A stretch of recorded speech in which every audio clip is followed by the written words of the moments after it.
Hi students, welcome to NMK Telugu online classes. ఈ వీడియోలో 27 June 2024కి సంబంధించినటువంటి కరెంట్ అఫైర్స్ అయితే డిస్కస్ చేద్దాం. ఓకే, ఆల్రెడీ దీనికి ఒక 1 అవర్ ముందు 26వ తారీఖు సంబంధించినటువంటి కరెంట్ అఫైర్స్ కూడా వీడియో పోస్ట్ చేశాను. ఒకవేళ అది ఎవరైనా చూడకపోయినట్లయితే ఖచ్చితంగా చూడండి. ఓకే, చూడండి, 27వ తారీఖు సంబంధించి ఫస్ట్ బిట్ అనమాట. 18వ లోక్సభ స్పీకర్ గా ఎవరు ఎన్నికయ్యారు? ఓం బిర్లా. మీకు ఆల్రెడీ 26వ తారీఖు దాంట్లో చెప్పాను అనమాట, ఎవరెవరు పోటీకి దిగుతున్నారు ఏంటి అనేది. కాబట్టి 18వ లోక్సభ స్పీకర్ గా ఎవరు ఎన్నికయ్యారు అంటే ఇప్పుడు ఫైనల్ గా ఓం బిర్లా గారు అయితే ఎన్నికయ్యారు. చూడండి, రాజస్థాన్ లోని కోటా నియోజకవర్గం నుండి బీజేపీ పార్టీ తరపున గెలిచిన ఓం బిర్లా మరోసారి స్పీకర్ అయ్యారు. మరోసారి అంటే ఆయన ఆల్రెడీ 2019 నుంచి 2024 వరకు కూడా లోక్సభ స్పీకర్ గానే ఉన్నారు ఆయన. అదొందా, మళ్ళా ఇప్పుడు 2024లో రెండోసారి కూడా ఆయనే స్పీకర్ స్పీకర్ ఎన్నిక జరగడం గత 48 ఏళ్లలో ఇదే తొలిసారి. చూడండి, స్పీకర్ పదవికి ఎన్నిక జరగడం 48 ఏళ్లలో ఇదే తొలిసారి. ఎందుకు 48 ఏళ్ల తర్వాత ఇప్పుడే జరిగింది అనేది ఆల్రెడీ మీకు లాస్ట్ వీడియోలో అయితే నేను చెప్పాను. ప్రతిపక్షాల తరపున స్పీకర్ అయినటువంటి కేరళ ఎంపీ అయినా అదొందా, స్పీకర్ అభ్యర్థిగా కేరళ ఎంపీ అయినా కె సురేష్ ను బరిలోకి దింపింది. అదొందా, ఇండియా కూటమి ఎవరిని దింపింది బరిలోకి అంటే కె సురేష్ ని. అధికార పక్షం ఎవరిని దింపింది అంటే ఓం బిర్లా. ఎవరు గెలిచారు ఎన్నికల్లో? ఓం బిర్లా గెలవడం అనేది జరిగింది. కాబట్టి ప్రస్తుత భారతదేశ లోక్సభ స్పీకర్ లేదా 18వ లోక్సభ స్పీకర్ ఎవరు అంటే ఓం బిర్లా అంటారు. నెక్స్ట్, ఓం బిర్లా స్పీకర్ పదవిని రెండోసారి చేపట్టిన 5వ వ్యక్తిగా నిలిచాడు. వెరీ వెరీ ఇంపార్టెంట్, ఇలాంటి బిట్స్ ఎగ్జామ్ లో అడుగుతాడు. చూడండి, ఓం బిర్లా లోక్సభ స్పీకర్ పదవిని రెండవసారి చేపట్టిన 5వ వ్యక్తిగా నిలిచాడు. అంటే ఈయనకు ముందు 4 2 సార్లు పనిచేశారు, ఈయన 5వ వ్యక్తి. మరి ఎవరు ఈయనకు ముందు 2 సార్లు పనిచేసింది అంటే అనంత శయనం అయ్యంగార్ అంటారు. ఈయన లోక్సభ స్పీకర్ గా ఎన్నిసార్లు వ్యవహరించాడు? 2 సార్లు వ్యవహరించాడు అనమాట. అదేవిధంగా గుర్దియార్ సింగ్ తిల్లాన్ అంటారు, ఆయన పేరు గుర్దియార్ సింగ్ తిల్లాన్ అంటారు. ఈయన కూడా లోక్సభ స్పీకర్ గా 2 సార్లు పనిచేశారు. నెక్స్ట్ బలరాం జాఖడ్ అంటారు, ఈయన కూడా 2 సార్లు పనిచేశారు. జిఎంసి బాలయోగి అంటారు, ఈయన కూడా 2 సార్లు చేశారు. ఇప్పుడు ఓం బిర్లా అన్నారు, ఈయన ఎన్నోసారి గెలిచాడు? ఇప్పుడు 2వసారి గెలిచాడు. కాబట్టి ఇప్పటి వరకు లోక్సభకి 5 సార్లు స్పీకర్ గా 2 సార్లు స్పీకర్ గా పనిచేసినటువంటి మొత్తం వ్యక్తులు ఎంతమంది అంటే 5. ఎవరు 5 అంటే అనంత శయనం అయ్యంగార్, అదేవిధంగా గుర్దియాల్ సింగ్ తిల్లాన్, అదేవిధంగా బలరాం జాఖడ్, అదేవిధంగా జిఎంసి బాలయోగి అంటారన్నమాట. ఇది కూడా మనం గుర్తుపెట్టుకోవాలి. వరుసగా 2వసారి, ఇది గుర్తుపెట్టుకోండి, వరుసగా 2వసారి స్పీకర్ పదవి చేపట్టిన తొలి వ్యక్తి బలరాం జాఖడ్ కాగా రెండో వ్యక్తిగా ఓం బిర్లా నిలిచాడు. చూడండి, వరుసగా ఇప్పుడు అనంత శయనం అయ్యంగార్ 2 సార్లు స్పీకర్ చేశారు. 2 సార్లు వరుసగా కాదు, మధ్యలో గ్యాప్ ఉందన్నమాట. గుర్దియాల్ సింగ్ తిల్లాన్ గారు కూడా 2 సార్లు చేశారు, ఆయన కూడా. కానీ వరుసగా కాదు, మధ్యలో గ్యాప్ ఉందన్నమాట. అదొందని చెప్తుంది. అయితే వరుసగా 2వసారి స్పీకర్ పదవి చేపట్టిన వాళ్ళు ఎంతమంది అంటే ఇద్దరేనంట. మొదట ఆయన పేరైతే బలరాం జాఖడ్, రెండో ఆయన పేరైతే ఓం బిర్లా. వీళ్ళు వరుసగా ఏంటిది 2 సార్లు లోక్సభకు అయితే స్పీకర్ అయిన వాళ్ళు గుర్తుపెట్టుకోండి. నెక్స్ట్ దాని తర్వాత రెండో బిట్టు, ఇంటర్నేషనల్ షుగర్ ఆర్గనైజేషన్. చూడండి, ఐఎస్ఓ అంటారు దీన్ని సింపుల్ గా. ఇంటర్నేషనల్ షుగర్ ఆర్గనైజేషన్ యొక్క 64వ సమావేశం, 64వ సమావేశం ఎక్కడ జరిగింది? ఇంటర్నేషనల్ షుగర్ ఆర్గనైజేషన్ యొక్క 64వ సమావేశం ఎక్కడ జరిగింది అంటే న్యూఢిల్లీలో జరిగింది. ఎక్కడ? న్యూఢిల్లీలో. మరి ఐఎస్ఓ ఇంటర్నేషనల్ షుగర్ ఆర్గనైజేషన్ ని ఎప్పుడు ఏర్పాటు చేశారు అంటే 1968లో ఏర్పాటు చేశారు. దీని ప్రధాన కార్యాలయం ఎక్కడుంది అంటే లండన్ లో ఉందన్నమాట. ఎక్కడ? లండన్. నెక్స్ట్ దాని తర్వాత 3, ఆంధ్రప్రదేశ్ కాలుష్య నియంత్రణ మండలి. చూడండి, ఆంధ్రప్రదేశ్ కాలుష్య నియంత్రణ మండలి చైర్మన్ గా ఎవరికి అదనపు బాధ్యతలు అప్పగించారు? అదొందా, కాలుష్య నియంత్రణ మండలి చైర్మన్ గా ఎవరికి అదనపు బాధ్యతలు అప్పగించారు అంటే నీరబ్ కుమార్ ప్రసాద్ అంటారు. నీరబ్ కుమార్ ప్రసాద్ అనే పేరుతో అయితే పిలుస్తారు. నీరబ్ కుమార్ ప్రసాద్ ప్రస్తుతం ప్రభుత్వ ప్రధాన కార్యదర్శిగా ఉన్నారు. ఆంధ్రప్రదేశ్ రాష్ట్ర ప్రభుత్వ ప్రధాన కార్యదర్శిగా నీరబ్ కుమార్ ప్రసాద్ గారు ఉన్నారన్నమాట. అయితే ఆయన ఇప్పుడు కాలుష్య నియంత్రణ మండలి చైర్మన్ గా కూడా ఆయనకు అదనపు బాధ్యతలు అప్పగించడం అయితే జరిగింది. నెక్స్ట్ దాని తర్వాత 4, మరణించిన విజయ్ నాయుడు ఏ క్రీడకు చెందినవాడు? చూడండి, మరణించిన విజయ్ నాయుడు ఏ క్రీడకు చెందినవాడు అంటే క్రికెట్ అనమాట. ఏ క్రీడ? క్రికెట్. భారత తొలి test captain, very very important, ఇది ప్రీవియస్ పేపర్ బిట్. భారత తొలి టెస్ట్ కెప్టెన్ అయిన సికే నాయుడు, అదొందా, భారతదేశ తొలి టెస్ట్ కెప్టెన్ ఎవరు? సికే నాయుడు యొక్క మనవడు అయిన విజయ నాయుడు మరణించాడు. ఆయన మనవడు అంట, సికే నాయుడు మనవడు విజయ్ నాయుడు మరణించాడు. ఇది గుర్తుపెట్టుకోండి, క్రికెట్ కి సంబంధించిన. నెక్స్ట్ 5 ప్యారిస్ ఒలింపిక్స్ లో పాల్గొనే భారత పురుషుల హాకీ జట్టుకు ఎవరు సారథ్యం వహించనున్నారు? అదవుతుందా?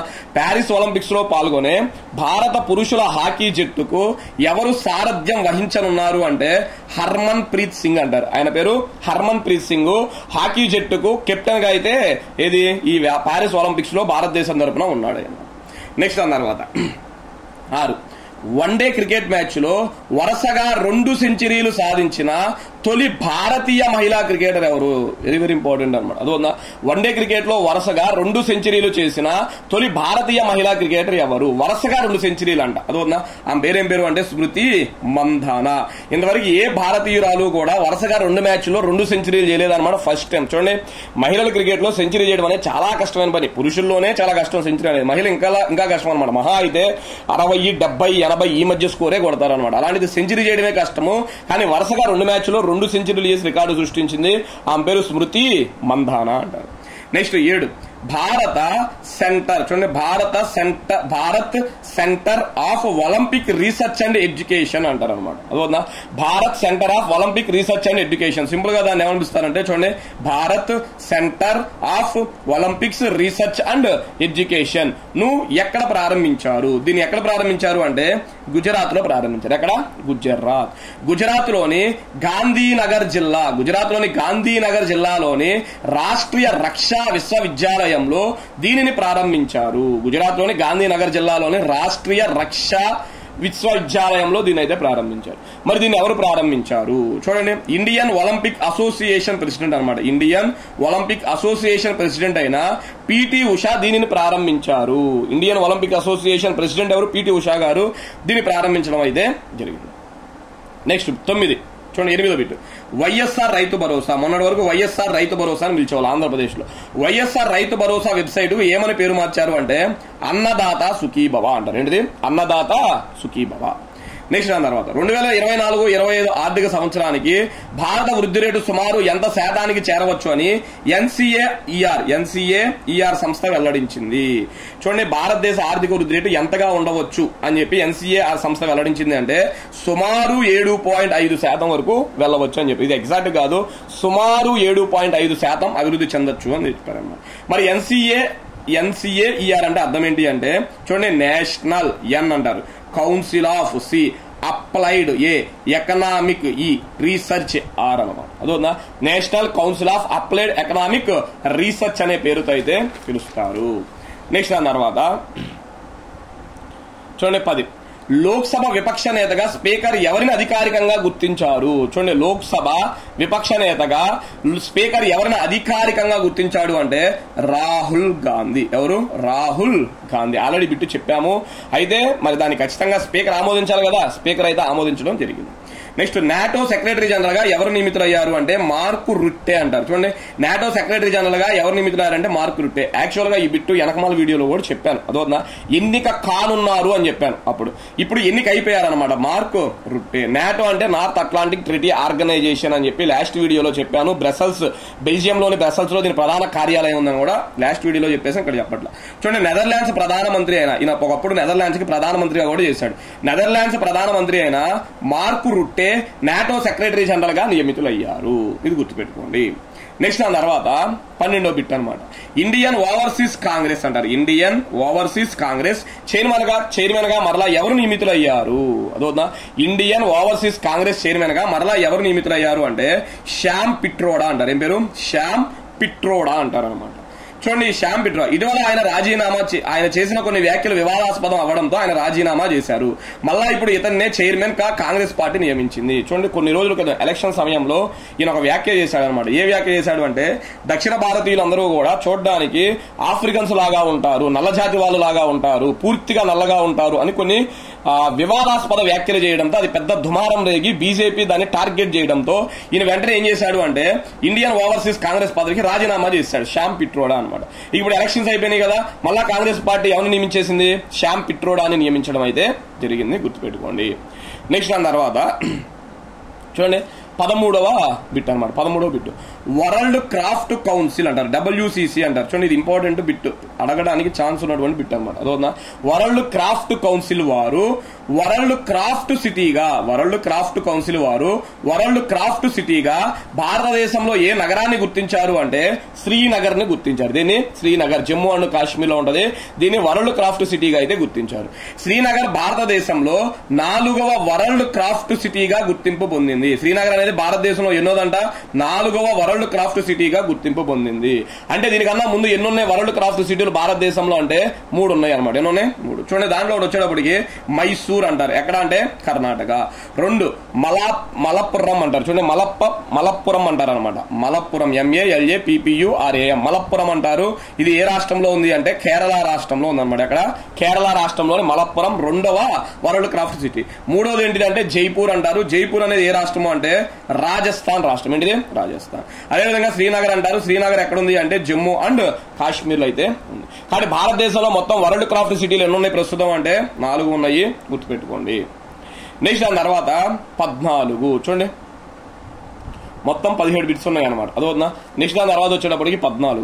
ద లాన్సెంట్ గ్లోబల్ హెల్త్ చదువుతున్నా the Lancet Global Health journal నివేదిక ప్రకారం మన దేశంలో వ్యాయామం చేయని వారు ఎంతమంది ఉన్నారు? చదువుతున్నా the Lancet Global Health journal నివేదిక ప్రకారం మన దేశంలో వ్యాయామం అంటే ఎటువంటి యోగా గానీ, ఎటువంటి ఎక్సర్సైజ్ గానీ, వాకింగ్ గానీ ఇలాంటివి చేయని వాళ్ళు ఎంతమంది ఉన్నారంటే సగం మంది ఉన్నారంట. అంటే ఆల్మోస్ట్ మన దేశంలో సగం మంది అంటే 50% అయితే ఉన్నారు. మరి మహిళల్లో సుమారు 57% మంది వ్యాయామం చేయట్లా, పురుషుల్లో సుమారు 42% మంది వ్యాయామం చేయడం లేదు. అదోనా మహిళల్లో సుమారు 100% మహిళలు అనుకుంటే 57% మంది చేయట్లేదంట, 43% చేస్తున్నారు. అదే పురుషుల్లో అయితే 58% చేస్తున్నారంట, 42% అయితే చెయ్యట్లేదు అని చెప్పి the Lancet Global Health journal వాళ్ళు ప్రకటించడం అయితే జరిగింది. నెక్స్ట్ దాని తర్వాత 15 ISRO Indian Space Research Organisation ISRO తన తదుపరి ప్రయోగంలో ఏ దేశ ఉపగ్రహాన్ని కక్షలో ప్రవేశపెట్టనున్నట్లు ప్రకటించింది. అదోనా ఇస్రో తన తదుపరి ప్రయోగంలో ఏ దేశ ఉపగ్రహాన్ని కక్షలో ప్రవేశపెట్టనున్నట్లు ప్రకటించింది అంటే ఆస్ట్రేలియా అంటారు. ఏంటిది? ఆస్ట్రేలియా తయారు చేసిన ఉపగ్రహం పేరేంటి అంటే ఆప్టిమస్ అంటారు. ఆస్ట్రేలియా తయారు చేసిన ఉపగ్రహం పేరేంటి అంటే ఆప్టిమస్ అనే పేరుతో పిలుస్తారు. ఇస్రో నెక్స్ట్ ప్రయోగంలో ఈ ఉపగ్రహాన్ని కక్షలోకి అయితే పంపుతుందంట. ఓకే నెక్స్ట్ దాని తర్వాత 16వ బిట్టు భారతదేశపు మొట్టమొదటి బొగ్గు అనమాట coal gasification project pilot project అంటారు. చూడండి బొగ్గు గ్యాసిఫికేషన్ పైలట్ ప్రాజెక్టును ఏ రాష్ట్రంలో ప్రారంభించారు? భారతదేశపు మొట్టమొదటి కోల్ గ్యాసిఫికేషన్ పైలట్ ప్రాజెక్టును ఏ రాష్ట్రంలో ప్రారంభించారు అంటే జార్ఖండ్. అసలు ఏంటి గ్యాసిఫికేషన్ ప్రాజెక్ట్ అంటే గుర్తుపెట్టుకోండి, మనకి భూగర్భంలో గనుల్లో ఏదైనా దవ్వితే ఒరిజినల్ దొరకదు, దాంట్లో కొంత వేస్టేజ్ ఉంది. ఇప్పుడు పెట్రోల్ భూమిలో దొరికింది, అవునా? పెట్రోల్ భూమిలో దొరికినంత మాత్రాన వెంటనే దాన్ని ఉపయోగించుకోవడం అనమాట. దాంట్లో చాలా వేస్టేజ్ ఉంటుంది. ఆ వేస్టేజ్ మొత్తం ఏం చేయాలి?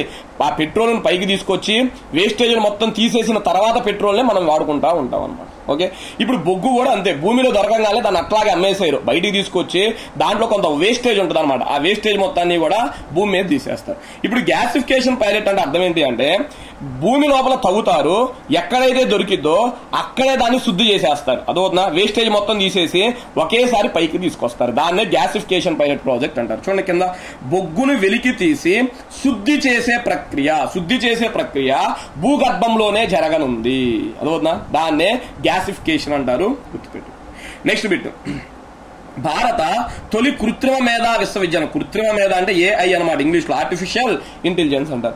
భారత తొలి కృత్రిమ మేధా విశ్వవిద్యాలయమైన యూనివర్సల్ AI యూనివర్సిటీ. చూడండి దీని పేరు యూనివర్సల్ AI యూనివర్సిటీ అంటారు అనమాట. సింపుల్ గా యూనివర్సిటీ వైస్ ఛాన్సలర్ గా ఎవరు నియమితులయ్యారు?